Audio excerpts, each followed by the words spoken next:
Quando meu sogro declarou, diante de todos, que não precisava das minhas orientações de contadora de bairro, eu já sabia que a vida inteira dele cabia dentro de um único comando que eu ainda não tinha disparado.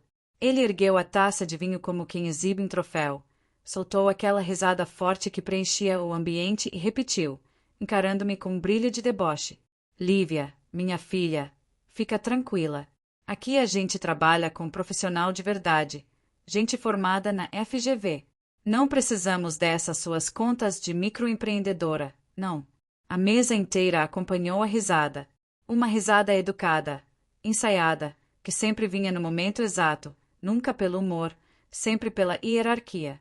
Helena, minha sogra, moldou nos lábios aquele sorriso composto, treinado durante anos de convívio em círculos sociais onde expressão verdadeira é quase um escândalo. Bruna, minha cunhada, inclinou o rosto, mas eu vi o canto da boca dela puxando para cima. Renato girou o copo com o vinho, analisando a cor como se fosse crítico de revista, apenas para evitar me encarar.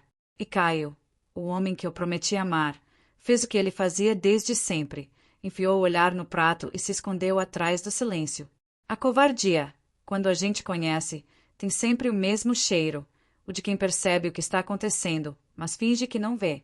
Naquele instante, entendi tudo com uma clareza quase cruel. Eu era útil, conveniente, divertida quando eles queriam brincar com alguma história minha do interior, mas nunca, nunca, fui vista como igual. E não era falta de capacidade deles, era falta de vontade. O que eles não sabiam é que toda aquela casa, o brilho do mármore, a madeira tratada, o jardim aparado por equipes de paisagismo, a piscina com borda infinita refletindo as luzes da varanda, estava de pé porque eu deixava. E naquele exato segundo, decidi que não deixaria mais. A mansão dos Torres ficava em um condomínio fechado nos arredores de Goiânia, daqueles onde até o vento parece mais disciplinado. Segurança na entrada, carros passando entre palmeiras importadas, ruas que mais pareciam corredores de hotel 5 estrelas. Eu era oficialmente apresentada como Lívia, que tem aquela empresinha de organizar a vida financeira dos outros. Na prática, eu era a principal credora da Torres e Filhos Empreendimentos. 45 milhões de reais das minhas estruturas financeiras, o dinheiro deixado por Eunice e multiplicado ao longo dos anos, mantinham o grupo funcionando. Eles adoravam mencionar, nas reuniões semanais em família, que possuíam um negócio de 70 milhões. O que não diziam é que boa parte daquilo era dívida maquiada e vaidade inflada. Mas para eles eu continuava sendo a moça que veio do interior de Minas, que teve sorte na vida ao casar com o filho de Otávio Torres, o grande empresário do Centro-Oeste. Eu cortei meu filé de peixe com calma, como se nada ali me afetasse. O interior, porém, estava numa espécie de silêncio glacial. Não era raiva, era lucidez. Eu só quis ajudar, comentei, com suavidade. Os índices de dívida estão. Minha filha, sinceramente, ele me interrompeu, sorrindo de um jeito quase paternalista. Deixa isso para quem entende de operação grande. Você devia focar em fazer crescer sua salinha de planejamento de grana. Ali você se sai direitinho. Foi um riso mais aberto dessa vez. Bruna levou a mão à boca fingindo delicadeza. Renato balançou a cabeça, concordando com o pai como se fosse público de auditório. Eu coloquei o garfo sobre o prato e dobrei o guardanapo devagar, sem perder o contorno da respiração. Olhei para Caio. Ele sentiu meu olhar, mas, como sempre, não sustentou. Com licença um instante, falei, com uma doçura controlada. Preciso resolver um comando pendente. Ninguém perguntou o quê. Ninguém se ofereceu para acompanhar. Ninguém ligou. Perfeito. O escritório de Otávio ficava escondido no fim do corredor, uma sala enorme com estante até o teto, cheia de livros que ele provavelmente nunca abriu. Havia fotos dele com políticos, empresários, prêmios, certificados com molduras douradas. Um altar dedicado à própria imagem. Curioso, não havia uma única foto dos filhos. Nem de Caio, nem de Bruna, nem de Renato. Só ele. Sempre ele. Fechei a porta, trancando o mundo de fora. A sala tinha cheiro de couro caro e madeira encerada. Parecia uma cápsula estagnada no tempo. Peguei o celular na bolsa. Abri meu aplicativo com dupla autenticação, aquele que, se eu explicasse para qualquer pessoa da casa, acharia nome difícil e assunto chato. O contato de Rafael, meu gestor de confiança, estava fixado no topo. Rafael, coordenação Valença. O nome Valença sempre me dava um nó na garganta. Era o sobrenome de quem me salvou antes de eu saber que precisava ser salva. Toquei no contato. Deixei a tela aberta por 3 segundos, inspirando fundo. Não era dúvida. Era respeito pela dimensão do que aquele toque significava. Digitei. Rafa. Executar retirada integral das linhas vinculadas a Torres e Filhos. Todas elas. Efeito imediato. Enviei. 3 pontinhos pipocaram na tela quase na mesma hora. Lívia, isso significa puxar 45 milhões de uma vez. Todas as estruturas ligadas. Isso dispara cláusula cruzada nos outros bancos. Projeção. Cerca de 75 milhões em obrigações imediatas. Eles têm pouco mais de 12 líquidos. Eu li com calma. Como quem confere a previsão do tempo. Eu entendo. Quero tudo fora. Hoje. Ele demorou um pouco mais para responder. Eu preciso registrar que te avisei. Isso é um estouro. Não tem retorno. Você tem certeza absoluta. Fechei os olhos por um instante, tocando a borda da mesa com a ponta dos dedos. Rafa, passei a vida tendo dúvidas. Essa não é uma delas. E enviei. Certo. Ele respondeu, iniciando a operação. O sistema calcula cerca de 14 minutos até todos os alertas serem acionados. Te aviso quando finalizar. 14 minutos. O tempo de uma sobremesa, uma conversa educada, e de uma família inteira descobrir que aquela mulher que eles tratavam como figurante carregava a chave mestra do palco inteiro. Deixei o celular voltado para baixo. Passei os dedos pelas lombadas dos livros. Toquei num troféu metálico que dizia Empresário do Ano, Goiás. Ele estava gelado, sem vida. Pensei em algo que Eunice me dissera anos antes, sentada no meu escritório quente e barulhento. Quem mais assusta num ambiente, Lívia, é justamente quem o resto trata como figurante. Aproveita isso. Deixa pensar em que você é pequena. Quando você decidir se levantar, ninguém vai compreender de onde veio a força. Na época, achei exagero. Agora, era quase profecia. 6 anos antes daquele jantar, eu não tinha vestido elegante, não tinha investimento milionário, não tinha influência nenhuma. Eu tinha boleto empilhado, uma geladeira velha que vivia rangendo e uma salinha alugada no centro de Contagem, mesa usada, cadeira mancando, ventilador que parecia avião decolar. Eu era só a filha da Dona Fátima, que lavava roupa para fora e limpava apartamento alheio. Filha do São Nivaldo, que dirigiu ônibus até a coluna ceder antes da hora. Desde os 15 anos, eu conhecia o calendário de vencimentos de cor. Sabia qual conta podia rolar, qual não podia, quanto dava para economizar. Na escola estadual, a professora de matemática, Dona Irene, me chamou um dia. Você sabe que tem cabeça para números, né, menina? Isso aí é domingo. Não desperdiça. Foi ela que insistiu para eu tentar uma bolsa. Eu ria. Faculdade não era para quem dividia o pacote de arroz para durar o mês. Ela revisou redação comigo, marcou simulado no sábado de manhã, me fez acreditar que era possível. Quando a aprovação chegou, com bolsa integral no curso de finanças em uma particular de Belo Horizonte, eu e minha mãe choramos no sofá improvisado, na verdade, um colchão velho com capa. Ela segurou minhas mãos. Vai, minha filha. Vai ser aquilo que nunca deixaram eu ser. Eu fui. Trabalhava de manhã num escritório contábil. Estudava à tarde. Fazia bico em pizzaria à noite. Dormia pouco. Aprendia rápido. Quando me formei, sem festa, sem glamour, só um bolo simples na casa da minha mãe, eu já tinha decidido. Não ia esperar ninguém me dar chance. Abri minha microempresa. Uma mesa, um notebook comprado em 12 vezes, coragem. E foi assim que, num dia abafado de janeiro, Eunice Valença cruzou minha porta. Ela parecia deslocada naquele ambiente apertado, conjunto de linho claro, postura firme, bolsa estruturada. cheiro de quem não precisa se provar. Sentou-se e me analisou. Você é a Lívia que colocou a papelaria da Teresa nos trilhos? Perguntou. Sou, sim. Como posso ajudar? Ela vive dizendo que você fez milagre. Eu não creio em milagre. Acredito em competência. Quero que você revise meu planejamento sucessório. Aquilo era outro universo. Respirei fundo. Dona Eunice, eu trabalho mais com pequeno negócio. Tentei explicar. Ela ergueu a sobrancelha. Número é número, minha filha. A diferença está só na quantidade de zeros. O resto é igual. E assim começou. Meses depois, ela já tinha se tornado mais do que cliente. Era uma espécie de bússola. Mostrou contratos, investimentos, propriedades no Triângulo Mineiro, participações em empresas que eu nem sabia que existiam. Falava pouco sobre si, mas quando falava, eram frases que marcavam. Eu passei anos tentando caber na mesa dos outros. Foi a maior perda de tempo. Não faz isso, Lívia. Cria sua própria mesa. O resto se ajeita.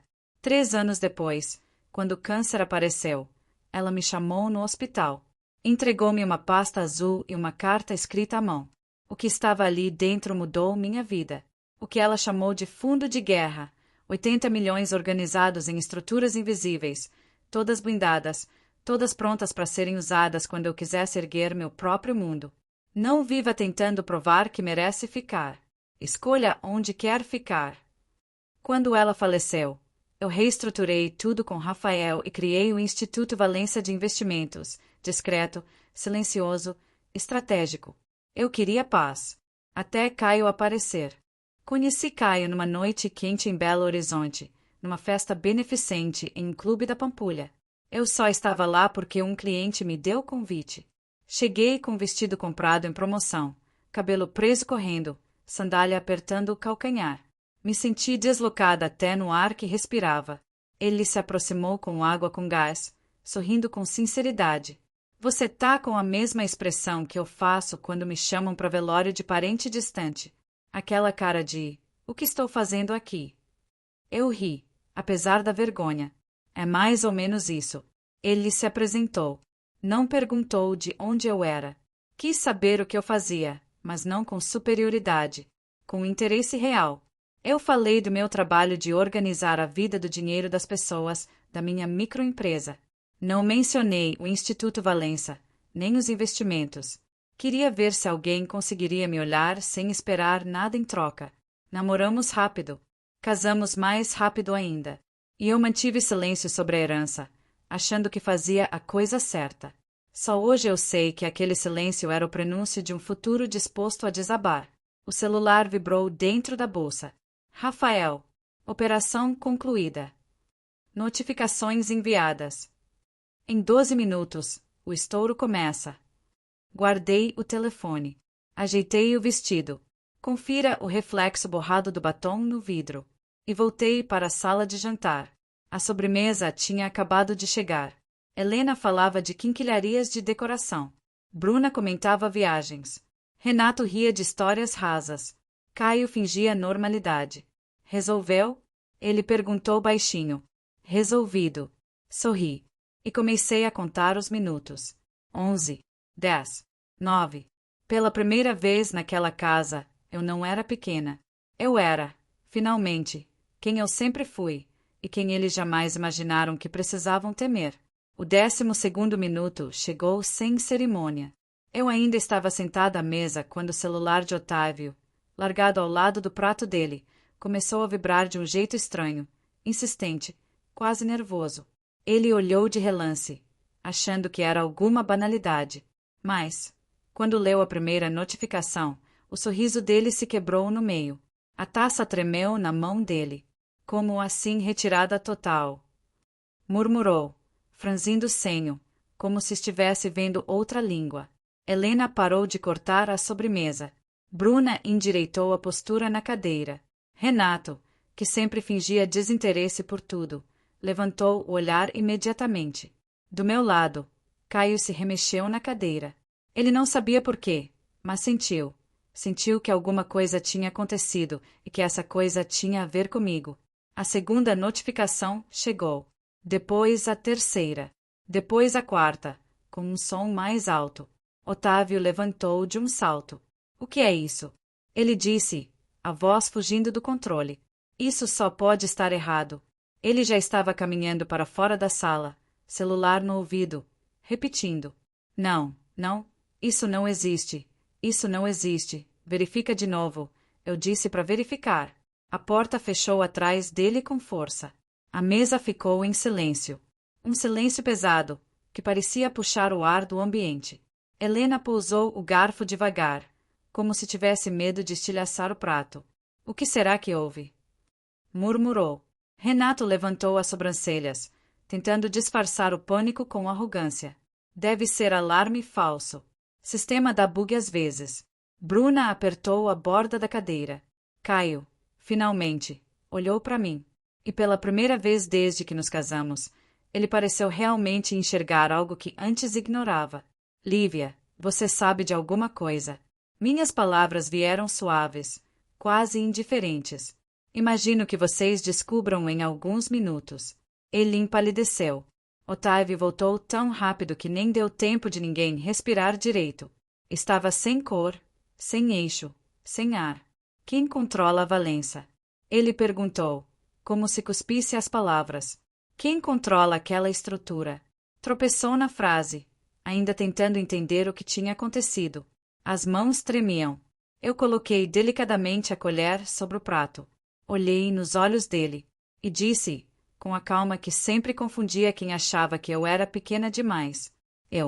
Helena arquejou como se tivesse levado um susto físico. Bruna deixou o guardanapo cair no colo. Renato abriu a boca, mas nada saiu. Caio ficou completamente imóvel. Você? Otávio sussurrou, incrédulo. Você está dizendo que a Valença, sua, entre outras estruturas, sim. Ele levou a mão à cabeça, caminhando de um lado para o outro. Isso é loucura. Isso é irresponsabilidade. Isso é, apontou o dedo para mim, isso é destruição. Eu apenas retirei capital de um negócio que não era mais saudável para mim. Respondi. Uma decisão comum. Empresarial. Técnica. Ele bateu a mão na mesa. Técnica. Você acabou com meu grupo. Não, Otávio. Corrigi, ainda sentada. Quem acabou com seu grupo foi a falta de gestão, a falta de caixa e a confiança na ideia de que sempre existiria alguém para segurar suas escolhas. A cada palavra que eu falava, a respiração dele ficava mais curta. Bruna começou a chorar. Helena segurou o colar no pescoço como se estivesse passando mal. Caio estava desmoronando por dentro. Eu via nos olhos dele, mas ele não dizia nada. De novo. Por que você fez isso? Helena perguntou, com voz trêmula. Por quê? Porque justo hoje. Hoje foi o dia em que ficou claro que eu não fazia parte desta família. Respondi. Só era útil enquanto servia algum propósito invisível. Bruna soluçou. Você podia ter conversado. Podia ter avisado. Eu ri. Um riso curto, cansado, sem alegria. Avisei durante anos. Cada alerta, cada sugestão, cada tentativa minha de mostrar os números, vocês chamaram de exagero, de pessimismo, de contas de planilha. Renato tentou recuperar a autoridade. Você vai destruir emprego de centenas de pessoas. Não usem os funcionários como escudo, respondi. Eles não estavam reclamando quando o grupo distribuiu dividendos que não podia pagar. Quando vocês compraram carro de 3 milhões. Quando postaram foto em Noronha com legenda sobre frutos do trabalho. Renato encolheu. Helena levou a mão à boca. Otávio esfregou o rosto e olhou para mim, como se eu fosse uma enigma insolúvel. Mas, por quê? Porque agora. Porque assim. Respirei fundo. Porque eu só precisava de um empurrãozinho para enxergar quem vocês realmente eram comigo. E esse empurrãozinho veio hoje. A sala ficou tão silenciosa que dava para ouvir o relógio na parede. Caio finalmente falou. Lívia, a voz dele saiu fraca. Você podia ter falado comigo. Me contado. Confiado em mim. Olhei para ele com uma mistura de dor e clareza. Caio, Amor não sobrevive à covardia. Eu tentei conversar com você dezenas de vezes. Tantas. E sempre que seu pai me humilhava, você abaixava a cabeça. Sempre. Ele engoliu seco. Eu só não queria conflito. Exato. Cortei. E, para você, eu era sempre a parte mais fácil de ignorar. A parte que podia ser sacrificada para manter a paz da sua família. Ele murchou na cadeira. Bruna segurou o rosto com as mãos. Helena estava pálida. Renato já parecia perceber que o pai estava à beira do colapso. E Otávio, pela primeira vez na vida, parecia pequeno. Isso é vingança. Ele disse, com ódio baixo. Você planejou tudo isso. Não, respondi. Eu nunca planejei destruir nada. Só parei de sustentar o que não me respeitava. O relógio na parede marcou mais 1 minuto. E foi neste momento que o celular de Otávio tocou de novo, desta vez com o toque de chamada da diretoria. Ele atendeu. O quê? Mas como? Tão rápido? Sim, eu já sei da Valença. Como assim o Banco Araxá também acionou? E o Banco Trevo? Não. Segura. Segura nada, é? Ele fechou os olhos, exausto, derrotado. E então disse a frase que encerrou a noite. Prepara o comitê de crise. Agora. Desligou. Sentou-se. Parecia 10 anos mais velho. Olhou para mim com um misto de medo, raiva e respeito. Você destruiu meu legado. Eu só soltei o que você sustentava com ilusão. Quando me levantei para ir embora, Caio tentou segurar meu braço. Lívia, por favor, não vai assim. Vamos conversar. Eu posso mudar. Soltei o braço devagar. Pode, Caio, mas não para mim. Ele desabou na cadeira. Bruna chorava abertamente. Helena tentava consolar a filha enquanto tremia. Renato encarava a parede, como se quisesse desaparecer. Otávio parecia estar vivendo um pesadelo do qual não conseguia acordar. Eu caminhei até a porta. Peguei minha bolsa. Abri a porta sem olhar para trás. E saí da casa que, por anos, tentaram me convencer de que seria meu lar. Mas nunca foi. A noite do condomínio estava fria, silenciosa, iluminada pelos postes. Meu carro simples, sempre motivo de comentário velado, esperava no estacionamento. Entrei. Fechei a porta. E pela primeira vez em 5 anos, respirei sem peso. Liguei o carro. Os vidros embaçaram um pouco. Então, com a estrada vazia à frente, deixei que um único pensamento ocupasse minha mente. Se eu tinha passado 5 anos sendo invisível, a partir daquela noite eu nunca mais seria. Voltei para meu apartamento em Belo Horizonte, quase ao amanhecer. A estrada estava vazia e, pela primeira vez em muito tempo, senti o tipo de cansaço que não derruba, o que liberta. Entrei, joguei a chave na bancada e sentei no sofá. A cidade ainda estava escura, mas os primeiros ônibus já passavam na rua de baixo. A vida continuava como se nada tivesse acontecido. E, ao mesmo tempo, absolutamente tudo tinha mudado. Peguei o celular. Uma chuva de mensagens, todas de números da família Torres. Eu não abri. Deitei a cabeça no encosto e deixei que o silêncio me envolvesse. Era quase acolhedor. Uma espécie de descanso que eu tinha esquecido que existia. Eu dormi ali mesmo, no sofá, abraçada a uma almofada velha. Quando acordei, o sol já batia na janela. A garganta seca, a cabeça pesada, o corpo pedindo comida e calma. Ainda assim, antes mesmo de beber água, meu primeiro impulso foi olhar para a tela do celular. A notificação fixada no topo era de Rafael. Situação estabilizada por enquanto. Reunião às 15 horas? Importante. Respondi. Sim, na minha sala. Apaguei todas as outras notificações sem abrir. Não queria ouvir desculpas, justificativas, súplicas. Ninguém muda de caráter da noite pro dia. Só muda o medo. Fiz café. Ou melhor, misturei o restinho de pó velho que tinha no armário com água quente. Cheiro de casa simples. Meu cheiro. O cheiro que nunca me traiu. Enquanto tomava o café amargo, decidi uma coisa. Eu não ia assistir o grupo Torres ruir pela televisão. Eu tinha construído disciplina demais para agir por impulso agora. Eu ia seguir meu plano original. Sair da vida deles com a mesma elegância com que entrei. Em silêncio, com dignidade, e sem olhar para trás. A reunião com Rafael começou no horário. Ele chegou pontual, com a mochila de sempre, o jeito discreto e a objetividade de quem sabe ser útil sem chamar atenção. Ele me observou por alguns segundos antes de começar. Como você está? Perguntou, com aquela delicadeza rara em gente que trabalha com dinheiro grande. Em paz, respondi. Ele assentiu, satisfeito, e abriu o notebook. A situação dos Torres não melhora, disse. A retirada da Valença abriu precedente. 2 fundos de crédito seguiram o movimento, e um banco estadual também disparou cláusula de antecipação. Eles vão tentar renegociar, falei. Vão? Confirmou. Mas agora precisam de garantias que não têm, e de credibilidade que nunca construíram. Eu me recostei na cadeira. E a gente? Perguntei. Intocado, respondeu. Suas estruturas seguem blindadas. Nenhum vínculo direto com a família. Você está, formalmente, fora do alcance de qualquer responsabilização. Era o que eu queria ouvir. Agora, ele continuou, fechando o notebook e cruzando as mãos sobre a mesa. Tem um ponto que não é técnico. É pessoal. Diga.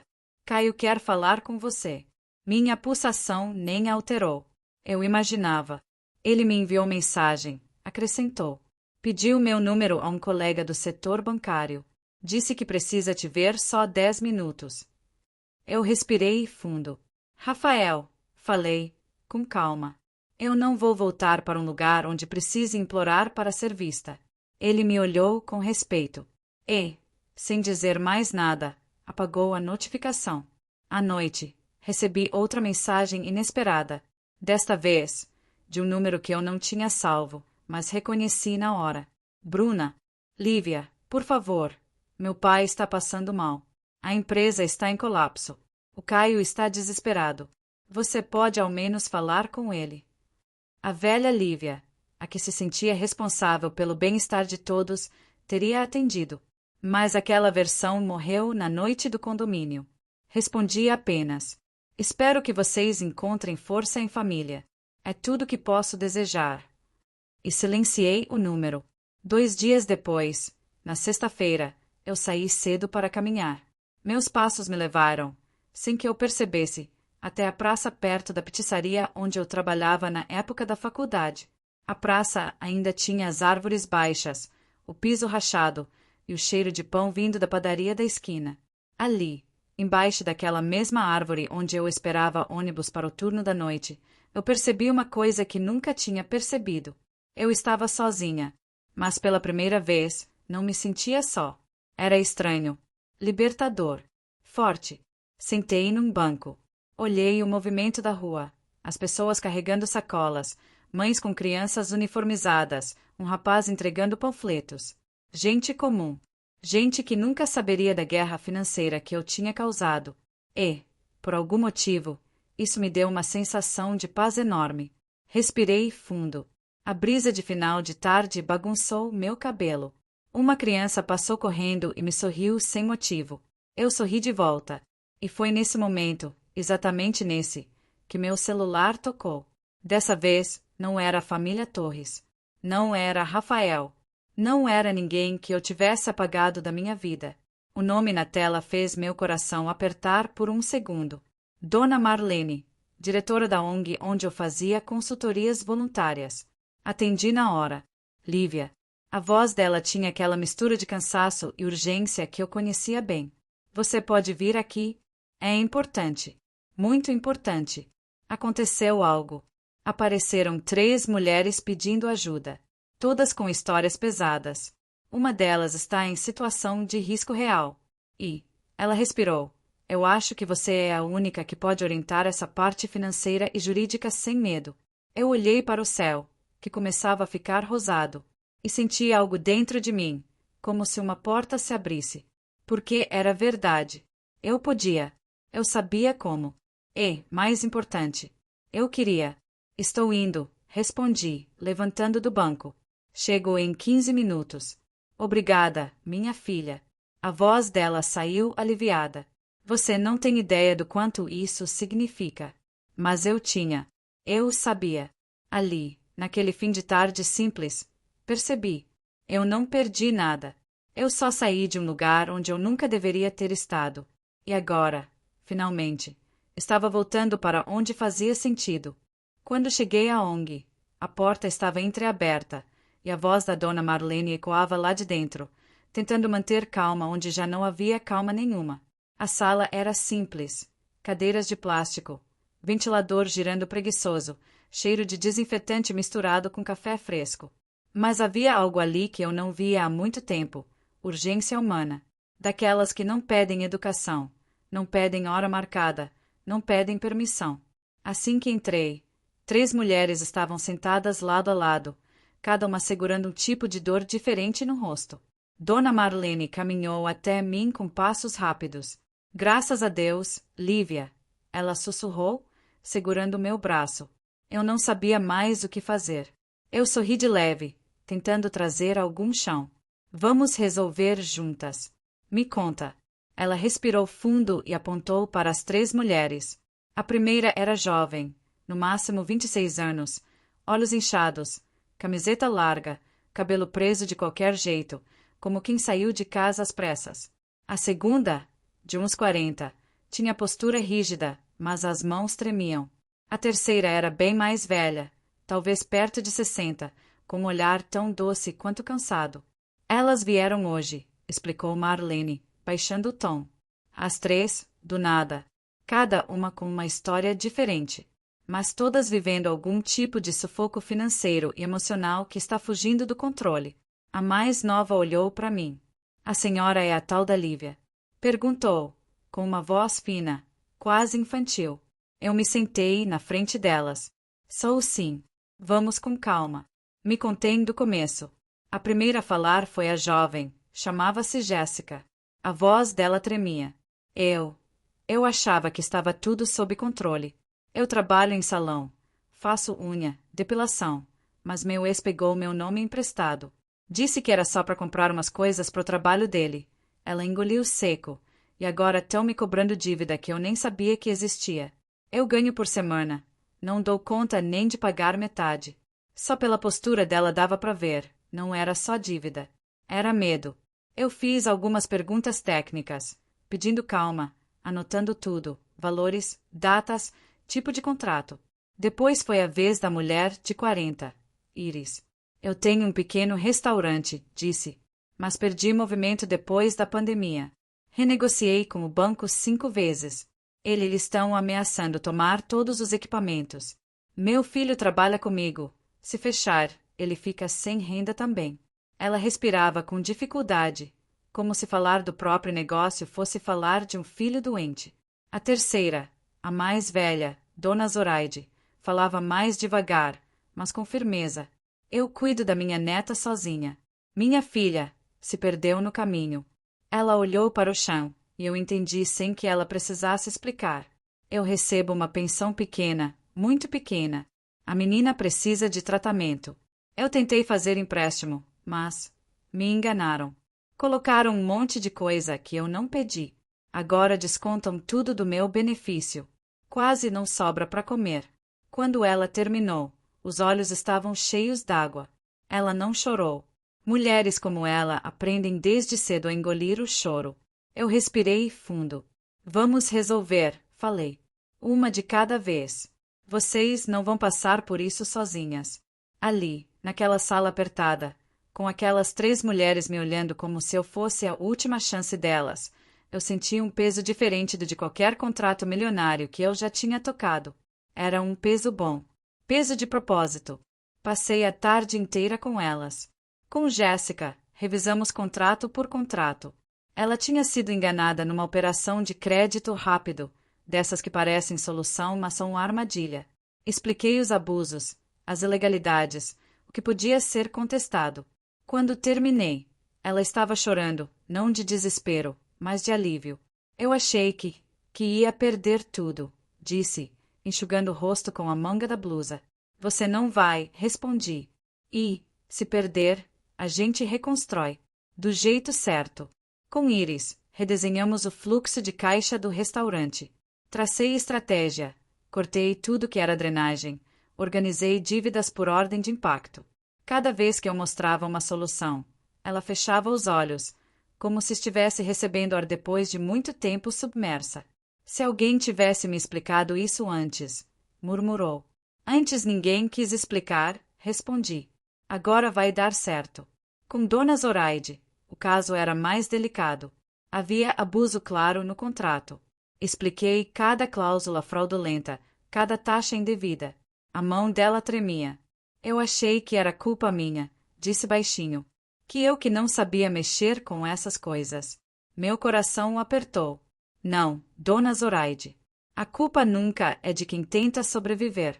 A culpa é de quem se aproveita da fragilidade dos outros. Ela segurou minha mão com uma força surpreendente. Obrigada, minha filha. De verdade. Não esqueço disso, não.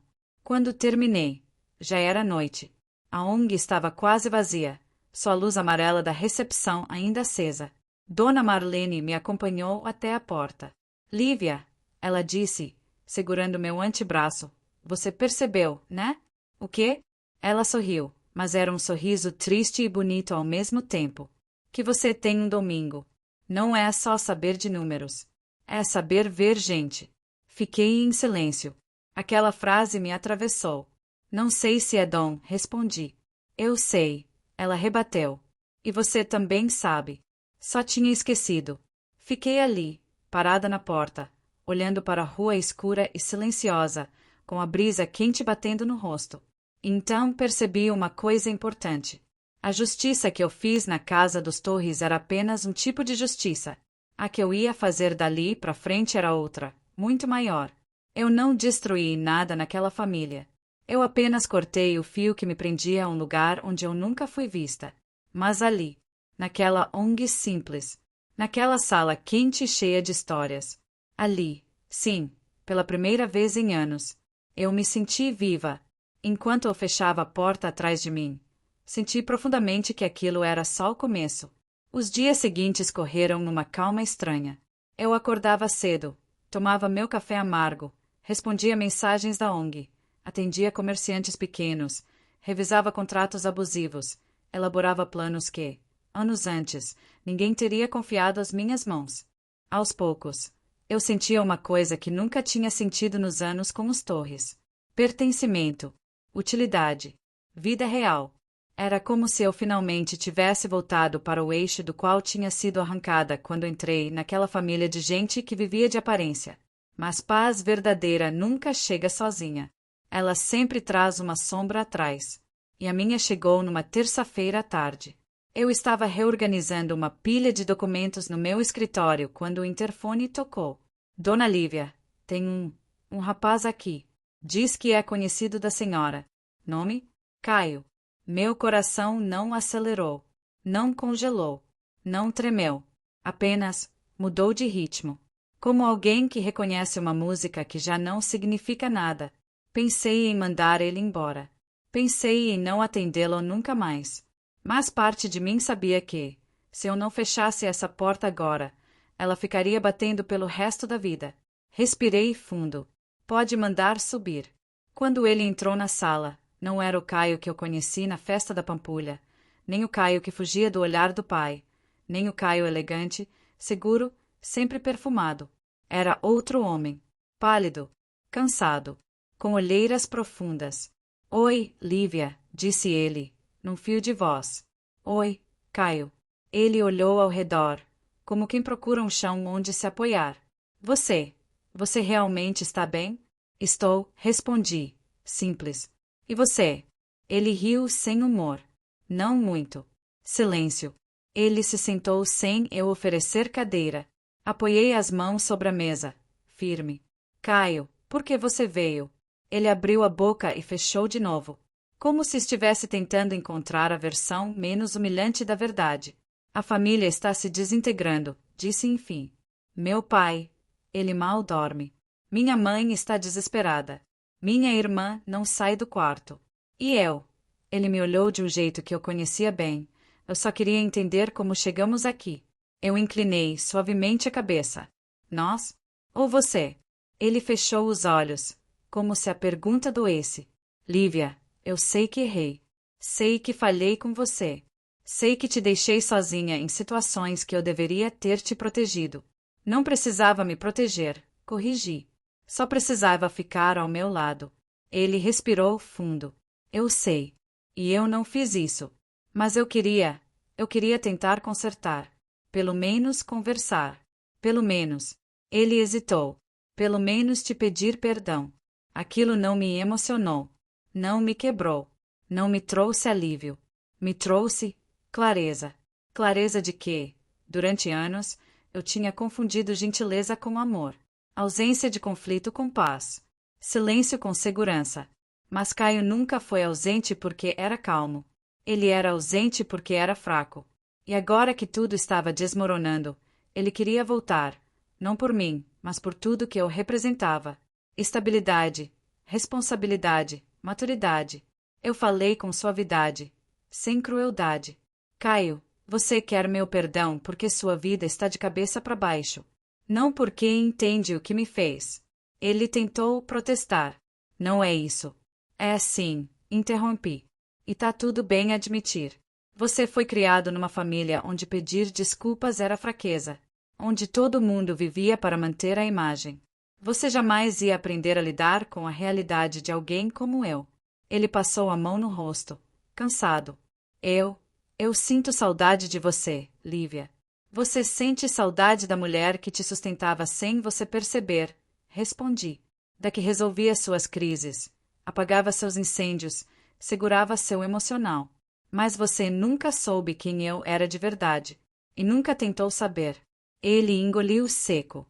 Então você não me ama mais? Sorri com uma tristeza leve. Eu acho que a gente nunca se amou do jeito certo. Caio. A gente se encaixou. E confundiu o encaixe com o destino. Ele abaixou a cabeça. Eu queria tentar de novo. E eu não quero, respondi. Dessa vez, ele não discutiu. Não implorou. Não tentou manipular a situação. Só ficou quieto. Quieto de um jeito que parecia sincero. Quando ele se levantou para ir embora, hesitou perto da porta. Lívia, posso te perguntar uma coisa? Pode. Você fez tudo aquilo naquela noite por vingança. Pensei por um instante. Não, Caio. Vingança é quando a gente quer destruir alguém. Eu só não queria mais me destruir para ficar com alguém. Ele fechou os olhos por um momento. Eu realmente espero que você seja feliz, Lívia. Eu vou ser, respondi. Você também pode ser. Só não comigo. Ele assentiu, com uma tristeza honesta, e saiu. A porta se fechou atrás dele devagar, sem drama, sem estalo, sem barulho. E eu percebi, com uma serenidade inesperada. A gente não termina quando alguém vai embora. A gente termina quando finalmente entende. Naquela noite, desliguei o celular, joguei no sofá e fiquei olhando para o teto por longos minutos. Pela primeira vez, a história entre mim e Caio não doía. Não o incomodava. Não pressionava o peito. Era só passado. Um capítulo fechado. E no meio desse silêncio bom, meu telefone vibrou com uma única notificação. Não mensagem, não ligação. Um lembrete que eu mesma havia programado, meses atrás. Reunião mensal, Instituto Valença. Revisão de impacto social e expansão. E ali, naquele aviso esquecido, entendi algo ainda maior.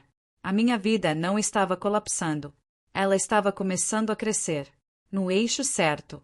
No lugar certo. Com as pessoas certas. A vingança tinha acabado. O futuro estava chamando.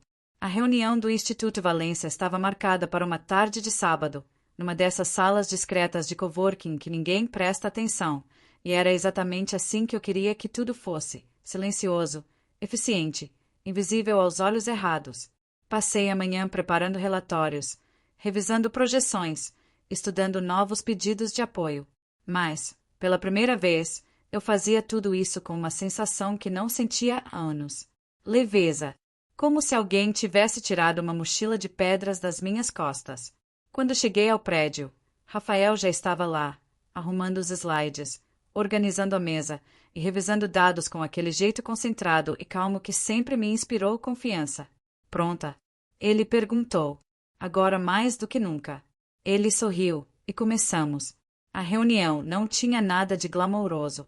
Nenhuma mesa longa de mármore, nenhum café servido por funcionário uniformizado, nenhum telão gigante exibindo logotipos caros.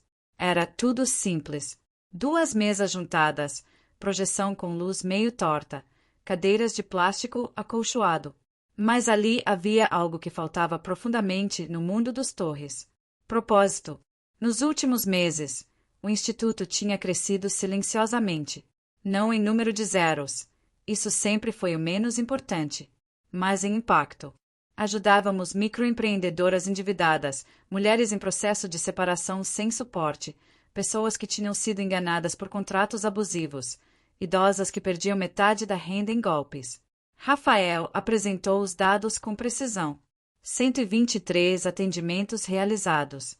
48 renegociações concluídas. 11 casos de abuso financeiro revertidos. 5 novos projetos prontos para serem lançados. Eu ouvi tudo com uma espécie de orgulho que eu nunca tive com os Torres. Não era orgulho do dinheiro. Era orgulho do que o dinheiro podia fazer. Quando ele terminou, me olhou com uma sinceridade rara. Lívia, você entende que isso aqui só existe por sua causa, né?